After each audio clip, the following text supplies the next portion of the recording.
সবার প্রেমের কাহিনী ছাড়িয়ে আমাদের ঐশ্বরিয়া খ্যাত নায়িকা নিপুণ ও শেখ সেলিমের প্রেমের কাহিনী সবার উপরে। কোনো সিনেমা না করেই বিলাসবহুল জীবন কাটাতেন আমাদের ছিদ্র নায়িকা নিপুণ। শেখ সাহেব তার প্রেমে এতটাই মেতেছিলেন যে শিল্প সমিতির নির্বাচনে নিপুণকে জেতানোর জন্য 17 বার ফোন করেছিলেন নির্বাচন কমিশনকে। দেখছে ওভাবেই জাজ করবে, তারা তো খবরটা আসলে পাবে আপনাদের মাধ্যমেই। সবাই যেখানে ডাবল টাইমিং এ ব্যস্ত, তখন আমাদের খান সাহেবের তৃতীয় স্ত্রী নিজেকে আটকে রাখতে পারে নাই। তিনি নিজেকে সঙ্গীত শিল্পী তাপস সাহেবের কাছে সমর্পণ করেছেন। এ নিয়ে তাপস সাহেবের স্ত্রী মুন্নি তার ফেসবুকে লেখেন, বুবলি এবং তাপস প্রেম করেছে, বুবলি আমার পরিবারকে ধ্বংস করেছে, ঠিক যেভাবে উপবিশ্বাসের জীবনকে ধ্বংস করেছে। শাকিব খানকে ব্ল্যাকমেইল করে সে প্রেগনেন্ট হয়েছিল।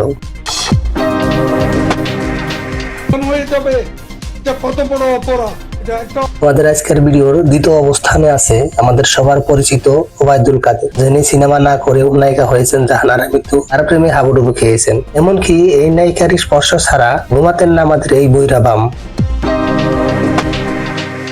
ছিল ফেব্রুয়ারি, ছিল 3.5 বছর, অলমোস্ট 3.5 বছর আমি কোনো সম্পর্কে জড়াইনি।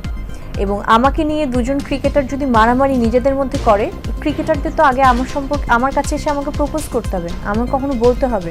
ওবায়দুল কাদের কাকু যেখানে থেমেছেন, সেখান থেকেই যেন আমাদের তরুণ দুই ক্রিকেটার শুরু করেছেন। নায়িকা জাহানারা মৃত্যুর প্রেমে পড়েছেন বাংলাদেশের অধিনায়ক নাজমুল হাসান শান্ত ও তরুণ ক্রিকেটার তৌহিদ হৃদয়। এমনকি তাদের দুজনের মধ্যে এই নায়িকাকে নিয়ে দ্বন্দ্ব শুরু হয়েছে। হাওন আঙ্কেল আমি যখনই বলেছিলাম যে আমি দেখিয়েছিলাম অ্যাকচুয়ালি জিনিসটা কি, তখন হাওন আঙ্কেল 2 দিনও লাগেনি সে মানুষটাকে বের করে ফেলেছে।